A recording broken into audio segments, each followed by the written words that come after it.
নমস্কার, শুভ সন্ধ্যা। নিউজ ভ্যানগার্ডের পর্দায় সকলকে স্বাগত। আমি শতাব্দী রয়েছি এই মুহূর্তের একটি বিশেষ আলোচনায়। একটি শিশুর জীবনের প্রথম খাবার, প্রথম সুরক্ষা এবং সুস্বাস্থ্য ভবিষ্যতের অন্যতম ভিত্তি হচ্ছে মায়ের দুধ। শিশুর শারীরিক এবং মানসিক বিকাশে মায়ের দুধের গুরুত্ব যেন অপরিসীম। শুধুমাত্র শিশুর পুষ্টি নয়, তার পাশাপাশি যদি বলি মায়ের সুস্থতা এবং মা তার পাশাপাশি শিশুর মধ্যে গড়ে ওঠা গভীর বন্ধনের ক্ষেত্রেও স্তন্যপান অত্যন্ত গুরুত্বপূর্ণ একটি বিষয়। তাই তো প্রতি বছরের ন্যায় পালন করা হয় সপ্তাহব্যাপী একটি অনুষ্ঠান। 1 আগস্ট থেকে 7 আগস্ট পর্যন্ত চলে বিশ্ব স্তন্যপান সপ্তাহ বা ওয়ার্ল্ড ব্রেস্ট ফিডিং উইক। এই সপ্তাহের মূল লক্ষ্যই হচ্ছে মায়ের দুধের গুরুত্ব সম্পর্কে সচেতনতা বাড়ানো এবং স্তন্যপানকারী কিংবা বিশেষ করে মায়েদের জন্য একটি সহায়ক নিরাপদ পরিবেশকে তৈরি করা এবং প্রতিটি শিশুর সুস্থ বৃদ্ধি বিকাশকে নিশ্চিত করা। তবে স্তন্যপান নিয়ে এখনো সমাজে বহু অংশে লক্ষ্য করা যায় ভুল ধারণা এখনো পর্যন্ত রয়েছে, দ্বিধা, বাস্তবিক সমস্যা তো অবশ্যই রয়েছে।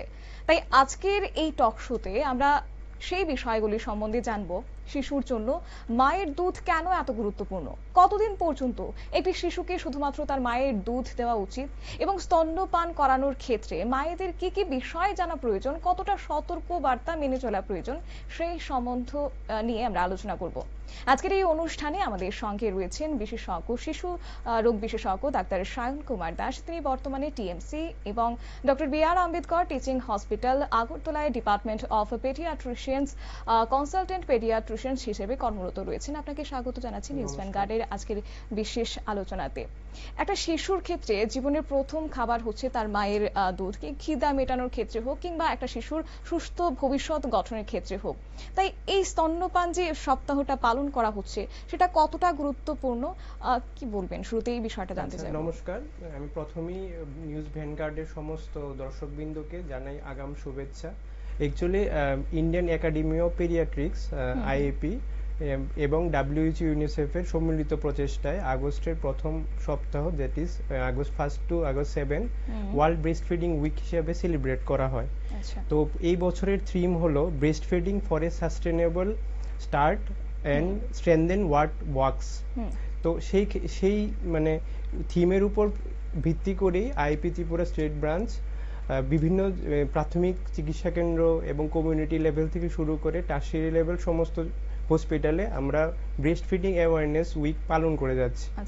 ব্রেস্ট ফিডিং অ্যাওয়ারনেস উইকটা বেসিক্যালি এই জন্য, কারণ আমরা দৈনন্দিন জীবনে যখন আমরা ওপিডি ভিজিট করি তখন দেখা যায় যে আমরা মানে যতই মাতৃদুগ্ধ পালনের উপর এমফাসাইজ দিয়ে থাকি, কিন্তু তা সত্ত্বেও দেখা যায় যে এখনো মানুষের মধ্যে এটার উপর অনেকটাই অ্যাওয়ারনেসটা কম আছে। সেই জন্য আমরা চেষ্টা করছি এই অনুষ্ঠানের মাধ্যমে, এবং আমি আবারও নিউজ ভেন্ডারকে আমার অভিনন্দন জানাবো যে আইপি ত্রিপুরার এই ইনিশিয়েটিভে আমাদের সহযোগিতা করার জন্য। আমার নাম ডক্টর সায়ন কুমার দাস। আমি এজ এ পেডিয়াট্রিশিয়ান এখন টিএমসিতে আছি এবং আমি জয়েন্ট সেক্রেটারি আইপি ত্রিপুরা।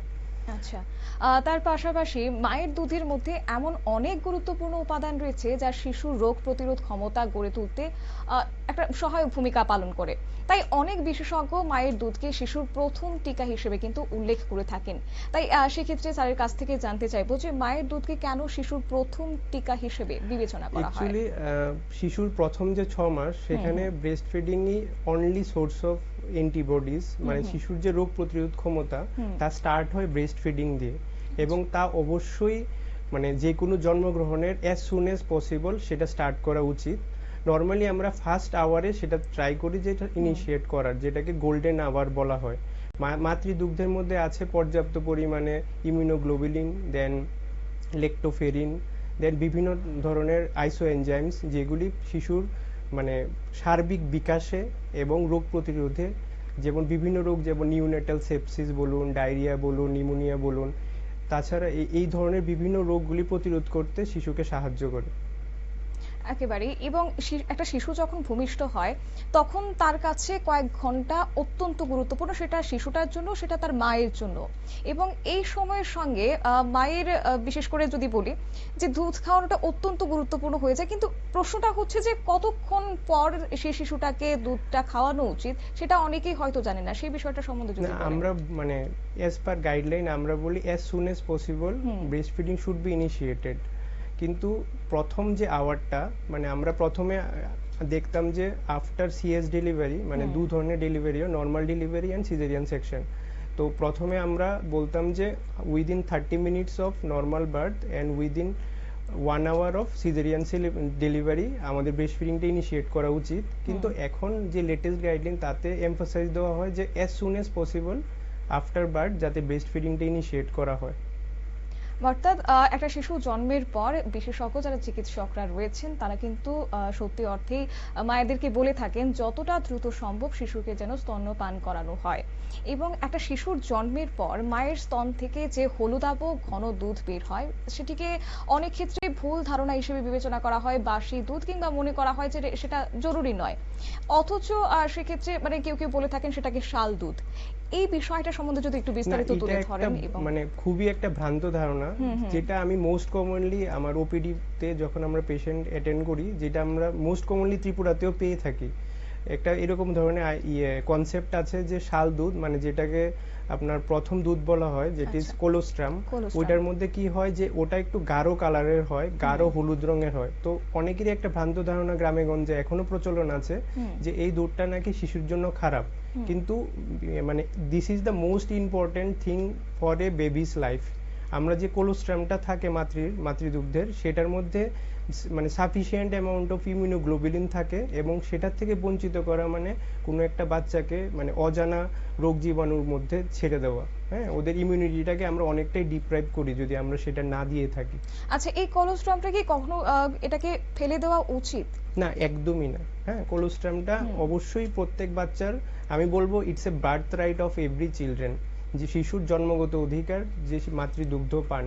সেক্ষেত্রে কোলোস্ট্রামের ভূমিকা অবশ্যই অপরিহার্য, কারণ এটার মধ্যে সবচেয়ে বেশি মাত্রায় ল্যাক্টোফেরিন এবং বিভিন্ন পরিমাণ ইমিউনোগ্লোবুলিনস থাকে, যা ভবিষ্যৎ জীবনে শিশুর রোগ প্রতিরোধ ক্ষমতাকে গঠন করার জন্য উল্লেখযোগ্য ভূমিকা নেয়। তাই এটা মানে এই কনসেপ্টটা এখনো ত্রিপুরাতে প্রচলিত আছে যে শাল দুধ মানে ভালো না, সেটাকে পরিত্যাগ করা উচিত। কিন্তু আমি আবারও আপনাদের অনুষ্ঠানের মাধ্যমে সবাইকে বলবো, শাল দুধ বা কোলোস্ট্রাম হলো মোস্ট ইম্পর্টেন্ট থিং, মানে একটা বাচ্চার জন্য সবচেয়ে প্রয়োজনীয় জিনিস। এটাকে অবশ্যই মানে পরিত্যাগ করবেন না, শিশুকে অবশ্যই মানে পান করাবেন। অবশ্যই তাই। এবং যারা দর্শকরা রয়েছেন তারা হয়তো আজকের এই বিষয়টা অত্যন্ত গুরুত্ব সহকারে দেখছেন, এবং যারা প্রেগন্যান্সি অবস্থাতে বর্তমানে রয়েছেন তাদের জন্য হতে পারে আজকের এই আলোচনা অত্যন্ত গুরুত্বপূর্ণ। এবং সে বিষয়ে আরো একটি কথা না বললেই নয় যে জন্মের পর প্রথম 6 মাস শিশুর খাবার নিয়ে মা বাবার মধ্যে নানাহ প্রশ্ন থেকে থাকে। বিশেষ করে মায়ের দুধ ছাড়া কি আর অন্য কিছু দেওয়া দরকার কিনা তা নিয়ে অনেকের ক্ষেত্রে বিভ্রান্ত রয়ে যায়। তাই স্যারের কাছ থেকে সেই বিষয়টাও জানবো যে প্রথম 6 মাস শুধুমাত্র কি মায়ের দুধ দেওয়ার পরামর্শ দেওয়া হয়, সেটা কেন? অ্যাকচুয়ালি প্রথম 6 মাস মাতৃদুগ্ধই একমাত্র বিকল্প। আমরা মানে ওয়াটারও সেপারেটলি, এখন একটা ধারণা থাকে যে গরম পড়ছে, শিশু ডিহাইড্রেটেড হয়ে পড়ছে, আমরা মানে জল দিতে হবে গ্রামে গঞ্জে, বা এখনো বিভিন্ন শহরের মধ্যে অনেক শিক্ষিত লোকদের মধ্যে এই ধারণাটা থাকে যে গরমের মধ্যে শিশু ঘামাচ্ছে এবং জল তাকে দেওয়া উচিত। কিন্তু আমি বলবো যে breast milk itself contents 86 to 88% of water. তাই আলাদা করে জল দেওয়ার কোনো দরকার নেই। শিশুর মাতৃদুগ্ধই 6 মাস পর্যন্ত শিশুর জন্য সাফিসিয়েন্ট অ্যামাউন্ট অফ যা সুষম খাদ্য। যেটা বলছেন আপনি গরমকালে শিশুর ক্ষেত্রে সেটা অনেক ক্ষেত্রে লক্ষ্য করা যায় জল আলাদা করে দেওয়া দরকার কিনা। এবং তার পাশাপাশি সিজনও চেঞ্জ হচ্ছে, সেই শিশুটা 6 মাস পর্যন্ত কি খাবে, তার চিকিৎসা বিজ্ঞানের পরামর্শ সেটা কি কিভাবে ব্যাখ্যা করবেন? Only breast feeding, exclusive breast feeding till 6 month of age. 6 মাস পর্যন্ত শুধু শিশু মাতৃদুগ্ধই পান করবে। 6 মাসের পর মাতৃদুগ্ধের সাথে কমপ্লিমেন্টারি ফিডিং স্টার্ট হবে এবং তা চলবে 2 ইয়ার্স অর বিয়ন্ড। তাই 6 মাস পর্যন্ত কোনো জলও খাওয়ানোর দরকার নেই, শুধু কয়েকটা ভিটামিন সাপ্লিমেন্ট যেটা আপনার মাতৃদুগ্ধে একটু কম পরিমাণে থাকে, age such like vitamin D3, এগুলি দেওয়া যেতে পারে। তাছাড়া মাতৃদুগ্ধ ছাড়া একদম অন্য কিছু দেওয়া ঠিক হবে না। এই যে শিশুর প্রয়োজনীয় পুষ্টি এবং জলের চাহিদা সেটা কতটা পরিমাণে মেটায় মাতৃদুগ্ধ? মাতৃদুগ্ধ 6 মাস পর্যন্ত শিশুর যাবতীয় পুষ্টির পরিপূরক। মানে একটা শিশুর 6 মাস পর্যন্ত গঠন, বিকাশ, রোগ প্রতিরোধের জন্য যা যা দরকার সমস্ত কিছু উপাদান মাতৃদুগ্ধের মধ্যে মানে উপস্থিত রয়েছে। তাই আমি আবারও বলবো, যেমন একটা জিনিস আছে যেটা আমি যখন মানে আমার যে পিজি কলেজ ছিল গুজরাটে, ওখানে আমাদের কাছে হিউম্যান মিল্ক ব্যাংক ছিল। তো কিছু কিছু মাদের দেখা যায় যে পর্যাপ্ত পরিমাণে দুধ আসে না, সেক্ষেত্রে কি করার? সেক্ষেত্রে আপনার যে হিউম্যান মিল্ক ব্যাংক অদূর ভবিষ্যতে ত্রিপুরাতে অবশ্যই হবে, সেই জন্য state government as well age central government is working on it. সেটা অচিরেই হবে। এবং যখন আপনাদের কাছে মাতৃদুগ্ধ পর্যাপ্ত পরিমাণে থাকে না, next best available is PDHM, pasteurised derived human milk. সেটা হিউম্যান মিল্ক ব্যাংক থেকে হয়। যেহেতু মানে এখন আমাদের কাছে এই মুহূর্তে সেই জিনিসটা নেই, তখন আমরা বিকল্প মানে দ্বিতীয় কোনো মার দুধকে আমরা প্রেফার করি। কিন্তু সেক্ষেত্রেও যদি পসিবল না হয়, তাহলে আমরা মানে top feeding only on some সার্কামস্ট্যান্সেসে আমরা দিতে পারি, কিন্তু তাও চিকিৎসকের পরামর্শ ছাড়া একদমই ঠিক নয় সেটা। এই পরিপ্রেক্ষিতে আমি আর রিসেন্টলি সেই বিষয়টা সংবাদপত্র সম্বন্ধে অবশ্যই দেখেছি। জানবো, কিন্তু তার আগে একটা বিষয়, যে শিশু রোগ প্রতিরোধ ক্ষমতা গড়ে ওঠার ক্ষেত্রে মায়ের দুধের কিন্তু অত্যন্ত গুরুত্বপূর্ণ একটা ভূমিকা রাখে, সেটা আমি আগেও বলেছি। এবং মায়ের দুধের বিভিন্ন উপাদান শিশুকে সংক্রমণের কাছ থেকে কিন্তু লড়তে সাহায্য করে। এই যে মায়ের দুধ শিশুকে কোন কোন সংক্রমণ থেকে রক্ষা করে, সেটা যদি একটু বিস্তারিত ব্যাখ্যা যেমন দেন। দেখুন, নিউনেটাল সেপসিস বলুন, কোলাই ইনফেকশন বলুন, ডায়রিয়া বলুন, নিউমোনিয়া বলুন, প্রারম্ভিক মানে বাচ্চা জন্মগ্রহণ করার পর যা যা মানে রিসেন্ট ইনফেকশন আছে, তাতে দেখা গেছে যে সমস্ত কিছুই মাতৃদুগ্ধ প্রতিরোধ করতে সাহায্য করে। এখন একটা বাচ্চা ধরুন কোনো কারণে মানে নিউনেটাল আইসিইউতে ভর্তি আছে এবং তার কোনো সেপসিস হয়ে গেল, তখনও সেক্ষেত্রে যে গবেষণায় দেখা গেছে যে মাতৃদুগ্ধ পান শিশুটার যে মানে ডিসচার্জ রেট, সেটাকে আর্লি ডিসচার্জ রেটে কনভার্ট করে। মানে শিশুটা তাড়াতাড়ি সুস্থ হয়ে ওঠে যদি ওই শিশুটাকে মাতৃদুগ্ধ দেওয়া হয়। এমন একেবারে তাই। এবং তার পাশাপাশি যেমনটা আপনি বলছিলেন, যে একদিকে হচ্ছে মায়ের দুধে পুষ্টি, আর অন্যদিকে ওই যেমন বিশেষ করে দুধ কম আসাটা, এটা একটা গুরুত্বপূর্ণ ইস্যু। এবং বিশেষ করে শিশুটা যতটা প্রয়োজনে দুধ দরকার, সেই অর্থে মা দিতে পারছেন না। আর সেক্ষেত্রে কি ফর্মুলা ব্যবহার করা হয়, কিংবা কি বিকল্প পথ দেখুন, ব্যবহার করা হয়? মাতৃদুগ্ধ মানে একটা শিশুকে বেস্ট ফিডিং করানো, আমি বলতে চাই সেটা শুধুমাত্র মায়েরই মানে অনলি মায়েরই রেসপন্সিবিলিটি না। একটা শিশুকে মাতৃদুগ্ধ পান করানোর জন্য মাকে একটা মেন্টাল সাপোর্ট এবং একটা মানে এনভায়রনমেন্ট ক্রিয়েট করতে হয়, যাতে মানে she is in a comfortable position যে ওর মাতৃদুগ্ধটাকে পান করাতে পারবে। তার জন্য মার সাথে আমি বলবো বাবার এবং অন্যান্য মানে যারাই পরিবারে আছে তাদেরও মানে মানে সেম রোল আছে। মানে একটা যেমন ক্রিকেট খেলাতে মানে একজন ব্যাটিং করে মানে কিন্তু অপোজিট এন্ডও একজন সাপোর্ট করে যায়, সেই সাপোর্টিভ ভূমিকাটা পরিবারবর্গ অ্যাজ ওয়েল এজ ফাদারের মানে খুবই দরকার। আদারওয়াইজ মানে মার মেন্টাল স্পিস না থাকলে, বা মার যদি পর্যাপ্ত পরিমাণে মার নিজেরই যদি পর্যাপ্ত পরিমাণে খাওয়ার স্টেবল না থাকে, বা মার যদি ধরুন লো বিপি এবং সুষম খাদ্য, একটা মার যেমন রক্তাল্পতা থাকতে পারে, ওই ধরনের সাপ্লিমেন্টগুলির খেয়াল রাখা, বাড়িতে একটা এক্সক্লুসিভ পরিবেশ তৈরি করা যাতে করে মা একদম মানে ব্রেস্ট ফিডিং এর জন্য একটা উপযোগী ভূমিকা নেয়। তবে কি ক্ষেত্রে বলা যায় যে কিছু কিছু ভুল ধারণা কিংবা ভুল পদ্ধতি এর পেছনে অত্যন্ত দায়ী? হ্যাঁ, কিছু এখনো দেখুন মানে মানে society is a evolving process. হ্যাঁ, আমরা সবাই মিলিত প্রচেষ্টাতে এই ভ্রান্ত ধারণাগুলিকে দূর করার চেষ্টা করছি। এখনো দেখা যায় যে সোসাইটিতে মানে মার যদি কোনো কারণে দুধ কম আসে, মাকেই রেসপন্সিবল করা হয়। কিন্তু আমাদের ওকে রেসপন্সিবল না করে আমাদের উচিত যে ওকে মেন্টাল সাপোর্ট দেওয়া এবং ওই কারণটা খুঁজে বের করা যে কি কারণে নর্মালি মাতৃদুগ্ধ কম আসে। নর্মালি দেখা যায় যে অ্যাটাচমেন্ট প্রবলেম হতে পারে, মানে শিশু যদি মাতৃস্তন থেকে মানে ঠিকমতো শোষণ না করে, মাতৃদুগ্ধ মানে ঠিকমতো সাক না করে, তাহলে অটোমেটিক্যালি এটা নেগেটিভ ফিডব্যাক মেকানিজম উপর কাজ করে, অক্সিটোসিন রিলিজ হবে না এবং দেখা যাচ্ছে কি নর্মালি মাতৃদুগ্ধ ফ্লোটা কম হবে। তো মাকে ডাইরেক্টলি রেসপন্সিবল না করে আমাদের উচিত কি কারণে আসছে না সেটার উপর কাজ করা, প্রয়োজন সাপেক্ষে মানে বিশেষজ্ঞদের পরামর্শ নেওয়াটাকে আমি সাজেস্ট করব। আচ্ছা, অনেক ক্ষেত্রে লক্ষ্য করা যায় সিজারিয়ান ডেলিভারির পর অনেক মা মনে করেন যে স্বাভাবিক প্রসবের মতো সহজে হয়তো স্তন্যপান করানো সম্ভব হবে না, ফলে শুরুতেই একটা মানসিক বাধা তৈরি হচ্ছে। এই যে সিজারিয়ান ডেলিভারির পর অনেক মায়েরা স্বাভাবিকভাবে শিশুকে বুকের দুধ খাওয়াতে পারেন না, এই ক্ষেত্রে কি কি বিষয় খেয়াল রাখা উচিত? দেখুন, সিজারিয়ান ডেলিভারি যদি স্পাইনালে হয়, সেক্ষেত্রে এজ সুন এজ মানে আফটার দ্য ডেলিভারি মানে এটাকে ইনিশিয়েট করা উচিত। কখনো কখনো দেখা যায় যে সিজারিয়ান ডেলিভারি জেনারেল অ্যানেস্থেসিয়াতে করানো হচ্ছে, সেক্ষেত্রেও মানে স্কিন টু স্কিন টাচ মানে কি প্রমোট করা উচিত, মানে as soon as the delivery happens আমরা স্কিন টু স্কিন কন্ট্যাক্টটাকে গুরুত্ব দেই, এবং as soon as the mother Regain consciousness, মানে যখন মার কনসিয়াসনেস লেভেল এসে পড়ে তখন আমরা ওটাকে স্টার্ট করার জন্য বলি। প্রথম ক্ষেত্রে হয়তো ফ্লো এবং অন্যান্য পরিমাণ দুধের কম থাকতে পারে, বাট আস্তে আস্তে এটা রেগুলারাইজ হয়ে যায়। তো মেইন উদ্দেশ্য হয়েছে মানে সঙ্গে সঙ্গে যতটুকু তাড়াতাড়ি সম্ভব ব্রেস্ট ফিডিংটাকে ইনিশিয়েট করা।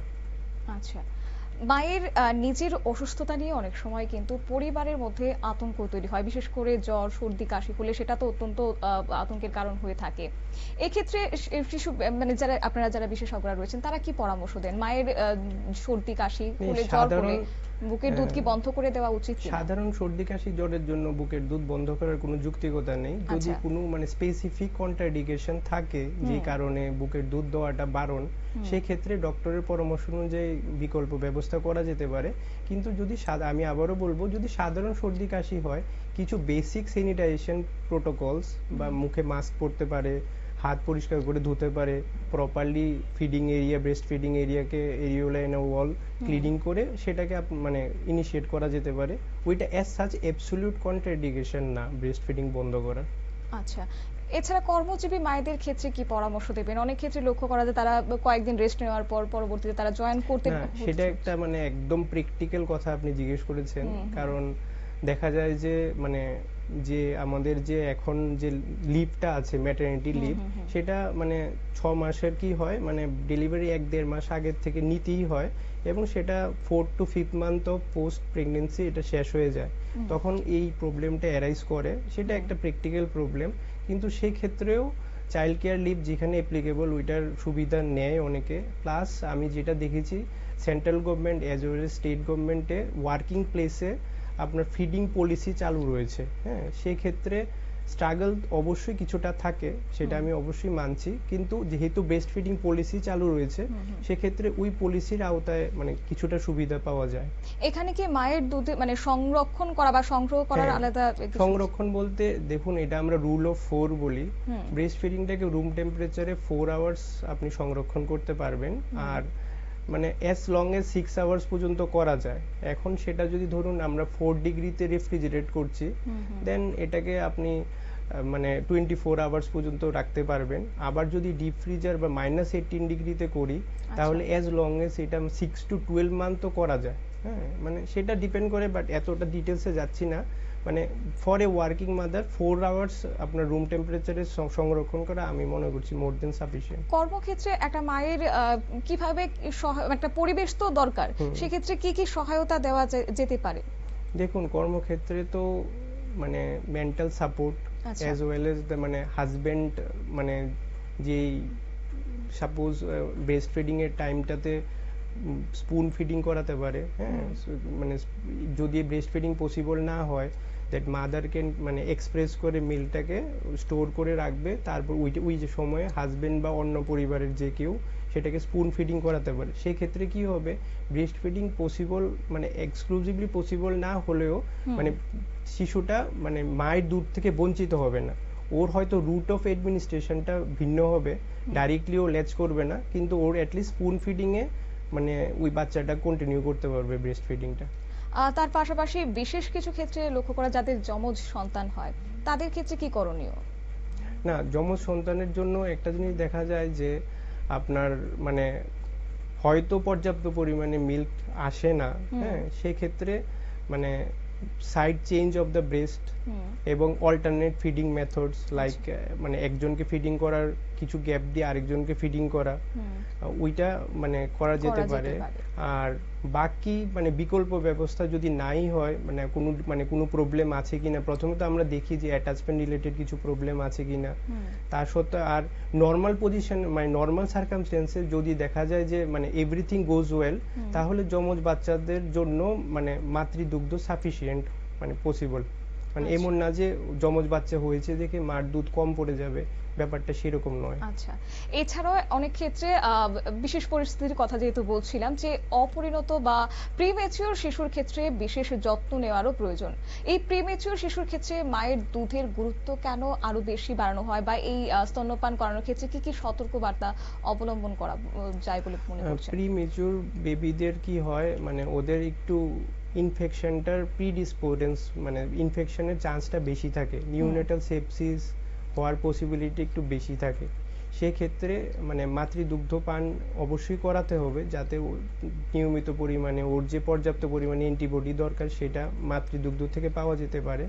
তাছাড়া দেখা যাচ্ছে কি যে প্রি মেচুর বেবিরা মানে it takes time to weight gain, তো আমাদের খেয়াল রাখতে হবে যে ওকে যাতে প্রতি 2 থেকে 3 ঘন্টা পর পর ফিডিং করানো হয়, এবং অবশ্যই লক্ষ্য রাখতে হবে যে কতবার ইউরিন পাস করছে, তাতে করে আমরা ডিহাইড্রেটেড হয়ে পড়ছে কিনা বা নর্মাল ওয়েট গেইন হচ্ছে কিনা, এই সমস্ত ব্যাপারগুলিকে আমরা মানে করতে পারবো, নোটিস করতে পারবো, অবজার্ভ করতে পারবো। আচ্ছা, অন্যদিকে একটা শিশু যখন অসুস্থ হয় তখন কি চিকিৎসকদের পরামর্শ অনুযায়ী শিশুটাকে রাখা হচ্ছে, তার পাশাপাশি মায়ের দুধ কি সেই সময়টাতে চালিয়ে যাওয়া যেতে পারে? হ্যাঁ, এটা ডিপেন্ড করছে যে কি ধরনের অসুস্থতা। আচ্ছা। মানে যদি একদম অ্যাবসলিউট কন্ট্রাডিকেশন না থাকে, মানে যেখানে মাতৃদুগ্ধ মানে দেওয়াটাই বারণ, সেই ক্ষেত্রে আপনি মানে ওই সিচুয়েশন সার্কামস্টেন্সেস বেসিসে মানে দেওয়া যেতে পারে। আর আরেকটা জিনিস আমি বলবো, যেটা আপনি প্রি মেচুর বেবির ক্ষেত্রে বললেন, আমি আগেও বললাম যে হিউম্যান মিল্ক ব্যাংক যেটা মানে খুবই দরকার। সেক্ষেত্রে কি হয়, যদি মানে মার দুধ সাফিসিয়েন্ট না আসলে আমাদের কাছে বিকল্প একটা ব্যবস্থা রয়ে যায়। আচ্ছা, কত বছর পর্যন্ত একটা শিশুকে মায়ের বুকের দুধ খাওয়ানো উচিত? দেখুন, অ্যাজ পার গাইডলাইন্স তো আমরা বলি 2 ইয়ার্স এন্ড বিয়ন্ড। হ্যাঁ, আচ্ছা। মানে মিনিমাম তো 2 ইয়ার্স পর্যন্ত মানে ব্রেস্ট ফিডিংটা শুড বি কন্টিনিউড, এন্ড তারপরেও যদি মানে সেরকম দেখা যায় যে সার্কামস্টেন্সেস আছে, তাহলে 2 ইয়ার্স এন্ড বিয়ন্ড পর্যন্ত দেওয়া উচিত। আচ্ছা, একটা কথা আপনি বলেছেন যে স্পুন দিয়েও শিশুটাকে খাওয়ানো যায়। তার পাশাপাশি একটা শিশু যখন অসুস্থ থাকে তখন তার ক্ষেত্রে সেই ক্ষমতাটা থাকে না যে মায়ের দুধটাকে সে নেবে। তো সেক্ষেত্রে অনেকে দেখা যায় যে বোতলে করে মায়ের দুধটাকে সংগ্রহ করে রাখছেন, সেটা কি উচিত? দেখুন, বোতলে করে মানে বোতল ফিডিং, সেই আমি জাস্ট বলতে চাই, কালকে আমার একজন সিনিয়র দাদা এসেছেন, দাদা যদি দেখে থাকে তাহলে হয়তো রিকল করবেন আচ্ছা। যে মানে বোতল ফিডিং এ কি হয়, chances of infections are very high. কারণ বোতলটাকে আপনার মানে যখনই এটাকে ক্লিন করা হয় তখন মানে নর্মালি লোকরা কি করে, মারা কি করে যে এটাকে বয়েল করে ক্লিন করে বা কোনো ডিটারজেন্ট দিয়ে ক্লিন করে, তো সেক্ষেত্রে দেখা যায় যে এগুলির মধ্যে অনেক মাইক্রোপ্লাস্টিক্স থাকে।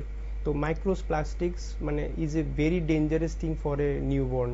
তো বোতল ফিডিং কখনোই মানে না, অ্যাডভাইজেবল না।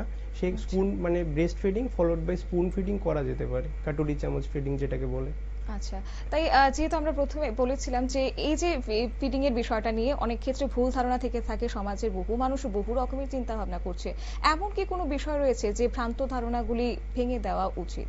হ্যাঁ, এটা অবশ্যই মানে দৈনন্দিন ওপিডি প্র্যাকটিসে যা দেখা যায় যে মানে যেমন শাল দুধ পান নিষিদ্ধ, গরমে দুধ দিতে মানে গরমে জল দিতে হবে, তাছাড়া মার দুধ পর্যাপ্ত পরিমাণে আসছে না, তো কোনো কোনো ক্ষেত্রে তো আমি এরকমও পেশেন্ট পেয়েছি যে ওরা গরুর দুধ স্টার্ট করে দিচ্ছে।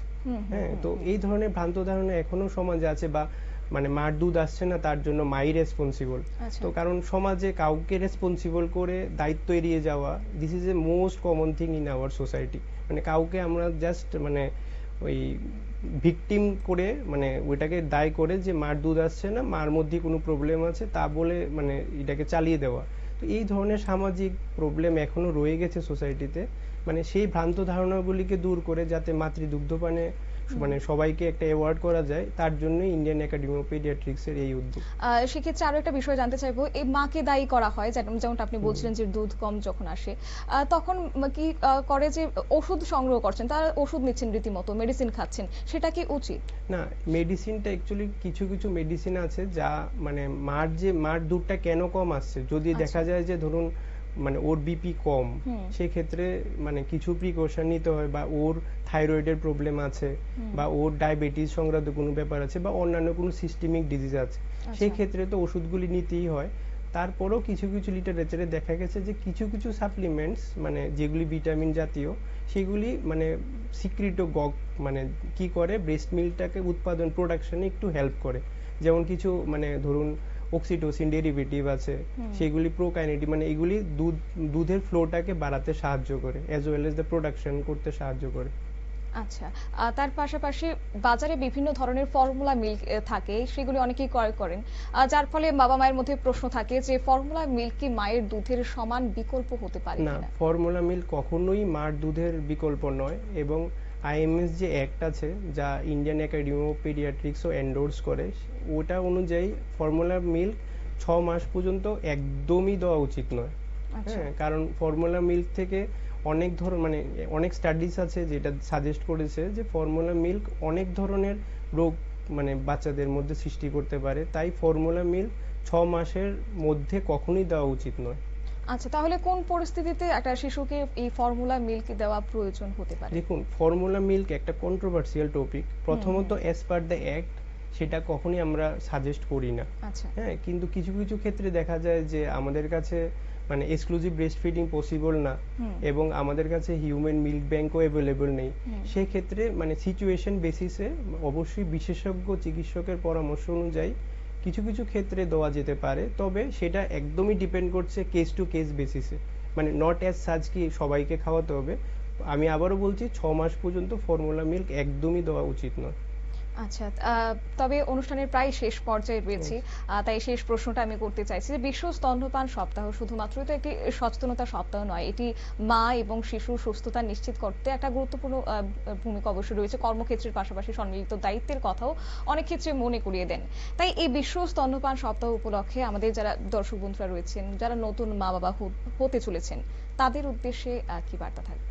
আমার বার্তা এটাই থাকবে যে মাতৃদুগ্ধপান একটা শিশুর জন্মগত অধিকার, এবং এটা প্রথম টিকা বলা চলে, কারণ মাতৃদুগ্ধপানের মাধ্যমেই শিশুর যাবতীয় রোগ প্রতিরোধ ক্ষমতা, নিউরো ডেভেলপমেন্টাল আউটকাম এবং অন্যান্য গ্রোথ অ্যান্ড ডেভেলপমেন্ট রিলেটেড থিংগুলি ডিপেন্ড করে। তাই মাকে সাহায্য করুন, মাকে এনকারেজ করুন, মার দুধ সাফিসিয়েন্ট 6 মাসের জন্য, এবং একটি মাই পারে একটি সন্তানকে বড় করে তোলার জন্য যাবতীয় যা যা করার সমস্ত কিছু। মার সাপোর্ট সিস্টেম হয়ে থাকুন এবং মাকে সাহায্য করুন। তাতেই আমাদের যে আজকের অনুষ্ঠানের পরে যদি একটি মাও নিজেকে সেরকম সাপোর্টিভ মনে করে, সেরকম মানে একটি মারও যদি মানে হেল্প হয়, আমি বলবো যে আমাদের অনুষ্ঠান আজকে সার্থক। IP Tripura as well as news ভ্যানগার্ডের এই উদ্যোগ মানে একদম ফলপ্রসূ।